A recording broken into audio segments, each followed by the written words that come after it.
Libertad de expresión, protección del menor, exploración del mal, revictimización, batalla cultural, enredo jurídico, ficción y realidad. Un libro. Soy Juan Luis Sánchez. Hoy en Un Tema al Día, prohibir un libro. El caso Bretón.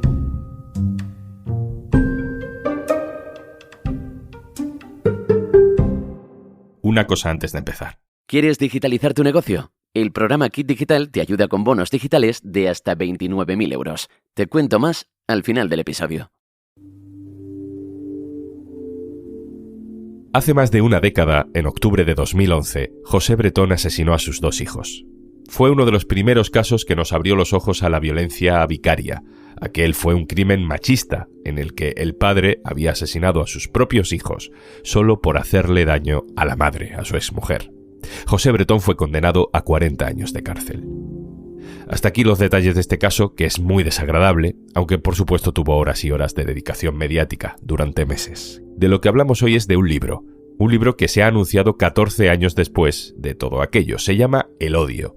La Fiscalía de Menores ha pedido que se suspenda la publicación del libro. Y no solo la Fiscalía, el Gobierno, la ministra de Igualdad, también pide su retirada. Creo que es complejo, evidentemente. Estamos hablando de ponderar derechos fundamentales, pero aquí hay un derecho de una mujer que ya ha sufrido enormemente y puede seguir sufriendo por la publicación de este libro.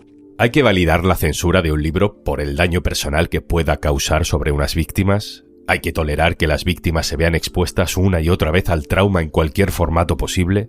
¿Qué matices nuevos hay en este choque, que no es el primero, entre la protección de la intimidad y la libertad de expresión? Elena Cabrera, hola. Hola, ¿qué tal? Elena Cabrera es la jefa de cultura del diario.es, que nos va a ayudar a analizar este complejo caso. Para situarnos, Elena, ¿qué es este libro? ¿Quién lo escribe? ¿Quién lo publica? Estamos hablando de una novela, y me parece muy importante recalcarlo desde el primer momento.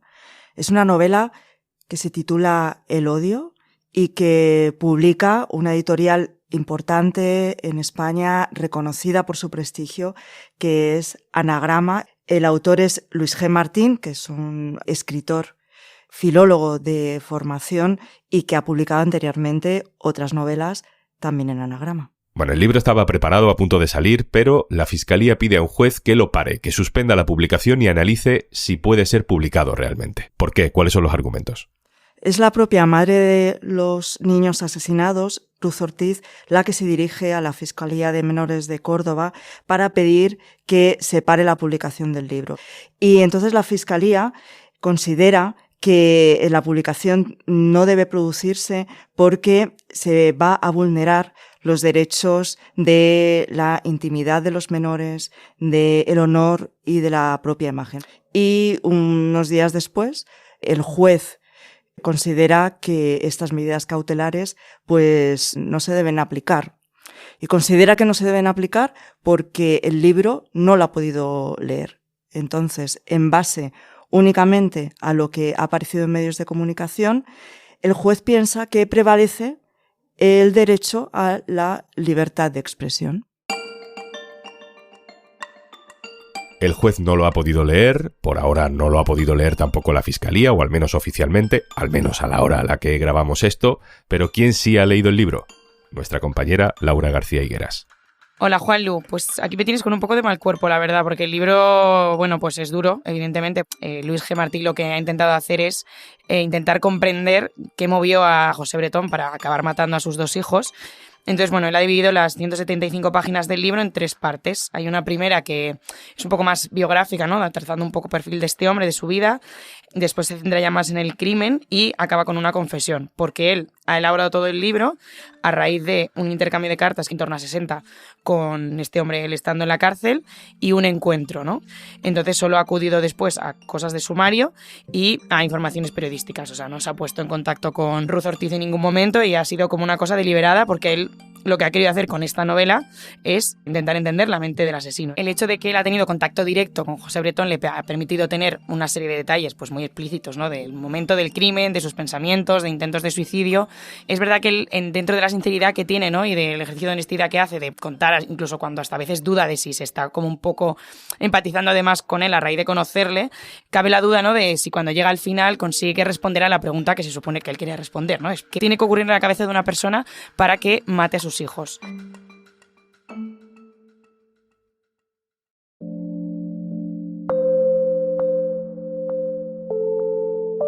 Elena Cabrera, vuelvo contigo. En este asunto chocan muchos elementos, no todo el mundo tiene la misma opinión, o pone el acento en los mismos matices, ni siquiera en la redacción del diario.es, pero tú también has podido ojear el libro, porque los medios ya habíamos recibido una copia de un primer borrador, ¿no?, antes de toda esta polémica, así que te quiero preguntar por tus primeras sensaciones al ojearlo.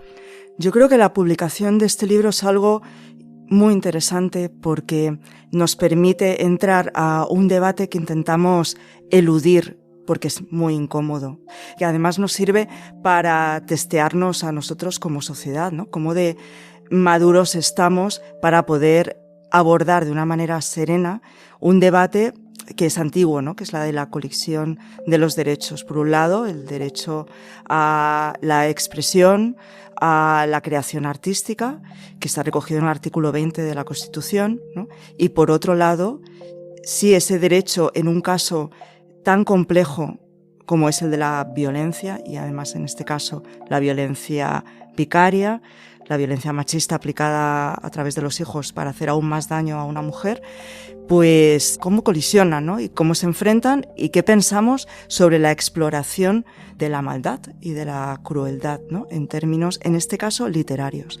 Entonces es muy importante recalcar de nuevo que estamos ante una obra literaria y que la ha escrito un escritor, no un periodista, no es un reportaje, no es un documental. Uno de los motivos que arguía el juez para no poder admitir las cautelares era que, aparte de no haber leído el libro, no sabía qué derecho era el que podía aplicarse aquí, porque él no sabía si esto era un ensayo, si era un reportaje periodístico o si era una creación literaria.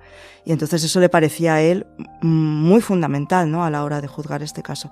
Y bueno, yo creo que nosotros lo primero que tenemos que hacer es establecer el marco, ¿no?, que nos movemos. Esto es un libro, es una novela. Y para mí, la libertad de creación literaria, por mucho que duela, la tenemos que proteger como un derecho fundamental, ¿no? Y luego será un juez quien estime si efectivamente hay o no hay una vulneración de la intimidad. Y si, como decía Ruth Ortiz, va a volver a experimentar de nuevo el trauma debido a la publicación de este libro. Pero a nosotros como lectores me parece que nos conviene que haya un artefacto como este que nos confronte ante la exploración de la violencia y poder leer un texto que intenta entender cómo es posible que una persona mate a sus propios hijos. Pero hay mucha gente, Elena, diciendo que, aunque esto sea una novela y no sea un formato meramente periodístico, a fin de cuentas es una narración y esa exploración del mal no se puede publicar sin tener en cuenta la versión de las víctimas, que no están reflejadas en la narración.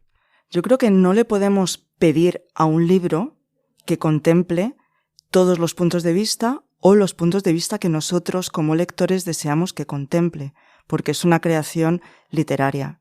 El autor decidió que solo quería contemplar el punto de vista con testimonio directo del asesino de los niños.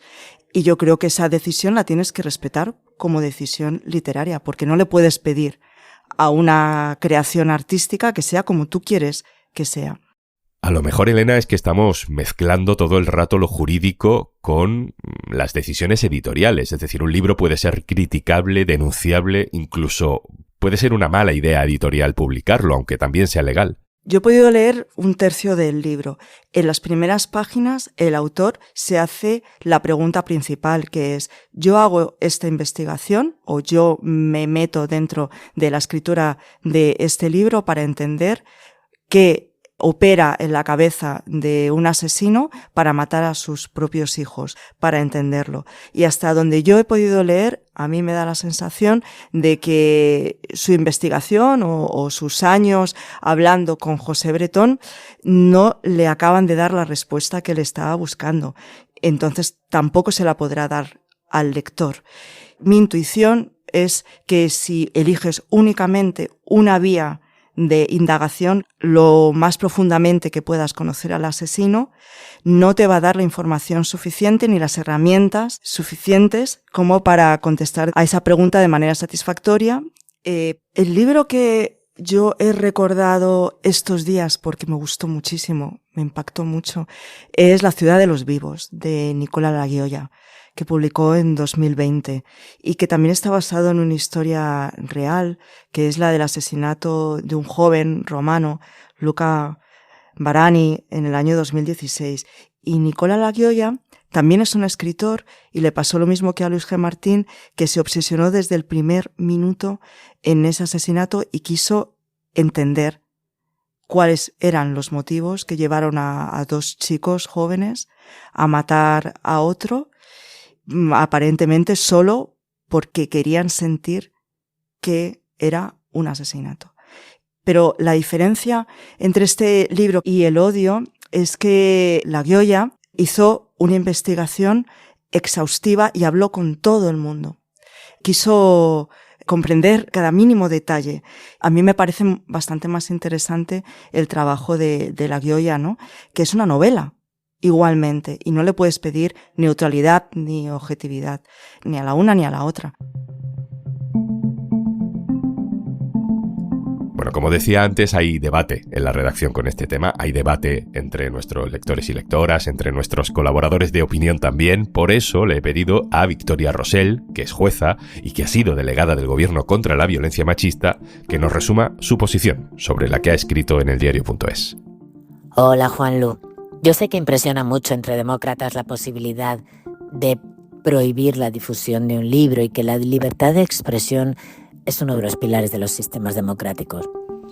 Pero también el derecho a la vida de las mujeres e infancia víctimas de violencias machistas. Y si ahora estamos ante esta dicotomía, es responsabilidad del autor que decidió, y así lo declara voluntaria y conscientemente, no dar agencia ni voz siquiera a la víctima principal e impedirle saberlo, contradecir las mentiras, prevenirlo, prepararse.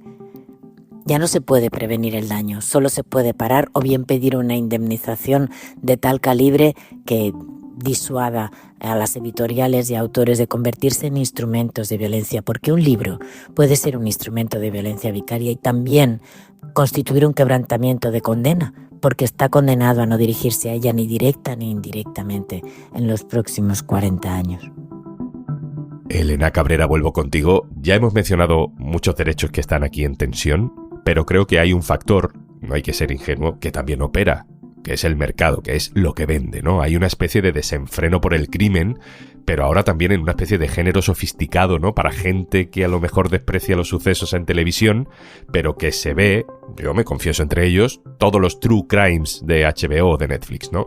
De eso también se quejaba otra madre de otro niño asesinado, Patricia Ramírez, que también ha visto su vida expuesta en diferentes formatos. Y a nosotros esta exposición, si sale, nos va a hacer un daño público que sin querer entienden nuestro caso como espectáculo, que piensan que somos actores, pero esto es nuestra vida. Elena, esto que dice Patricia Ramírez, esta autocrítica, hay que hacerla. Yo creo que tiene muchísimo peligro esta espectacularidad del mal, ¿no? Y de la violencia. Y además está claro que está de moda y hay una demanda.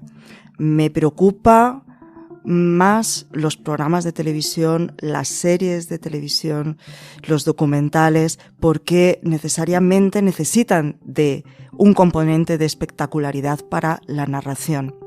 Me preocupan menos los libros, como es este caso, porque creo que es un material más complejo, necesita mucho tiempo, horas de lectura y demanda más del lector de lo que demanda estas series y todo el true crime y otro tipo quizás de novelas más rápidas, más de consumo rápido, lectura rápida en el lector. La última, Elena. Al final estos debates son también signo de los tiempos, ¿no? Hay otros muchos casos en los que también ha habido polémica. Parece que empezamos el debate de cero cada vez que alguien publica una entrevista o se le da voz o se intenta entender a personas que encarnan el mal de nuestras sociedades. Se me ocurre El adversario de Emmanuel Carrer, ese libro. Se me ocurre también una cosa mucho más reciente, la entrevista de Jordi Évole al dirigente de ETA, Josu Ternera.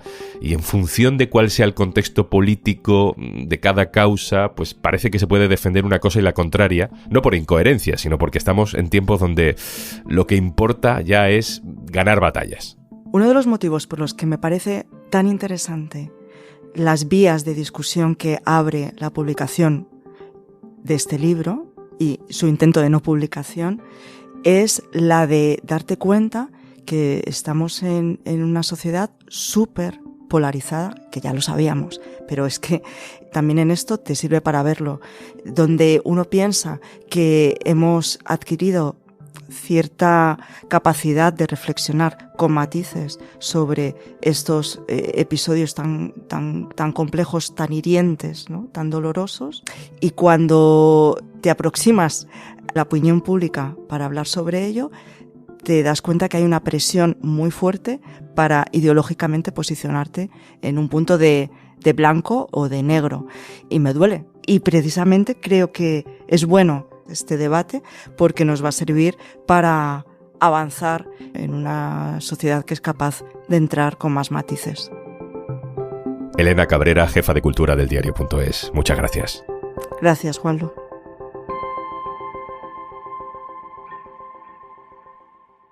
Y antes de marcharnos... La ayuda de Kit Digital te permite acceder a un amplio catálogo de soluciones digitales con las que podrás mejorar la gestión de procesos, fortalecer tu presencia online, mejorar la ciberseguridad de tu negocio o incluso empezar a usar herramientas con inteligencia artificial si eres mediana empresa. Empieza hoy mismo el cambio que tu empresa necesita. Infórmate en el 900 909 001 o en acelerapyme.es. Únete al cambio digital. Kit Digital es una iniciativa del Gobierno de España, gestionada por Red.es. Colabora Cámara de Comercio de España, financiado por la Unión Europea. Next Generation EU. Plan de recuperación. Gobierno de España. Esto es Un Tema al Día, el podcast del diario.es. Si te gusta lo que hacemos, necesitamos tu apoyo. Hazte socio, hazte socia del diario.es en el diario.es/socio. El podcast lo producen Carmen Ibáñez, Marcos García Santonja e Izaskun Pérez. El montaje es de Pedro Nogales. Yo soy Juanlu Sánchez. Mañana, otro tema.